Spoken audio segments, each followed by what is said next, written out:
David, what is the most important thing we haven't talked about that we should have talked about as it specifically relates to people that are trying to improve their lives, get better at whatever their subjective mission is, and the brain? There are probably a lot of things, but I got to say, the thing that I've been thinking about so much lately is just about our political interfacing with one another. And so I do feel that really learning the skills of dialogue with our fellow humans, where we listen to what they're saying and try to better understand what their internal model is. It's not equivalent to agreeing with them, but it is saying, hey, somebody's coming from this perspective.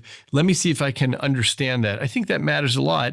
And I also think that because we're so highly predisposed for in-groups and out-groups, it's really useful to figure out how to complexify those relationships. Meaning, how do you figure out all the things that cross-cut in the relationship so that you say, hey, you know what? I shouldn't dismiss this person as a member of my out-group right away, because actually, they belong to the same group I do, and they love surfing as much as I do, and they love golden retriever dogs, and they, grew up in my hometown and whatever. Like, finding those things explicitly helps the brain to keep these circuits on that are involved in seeing another person as a person.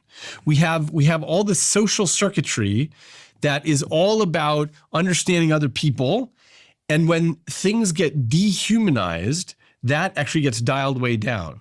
When we look at, let's say a homeless person or a drug addict or someone who we think of as our enemy or in an outgroup, that gets dialed down. So we don't think of them as a person anymore. We think of them as an object to get around. Mm-hmm. So this is what I think is really important, is figuring out what we can do to keep that social circuitry still going, which includes the things like eye contact and conversation. And this is one of the most important things we can do as citizens in a rapidly changing world.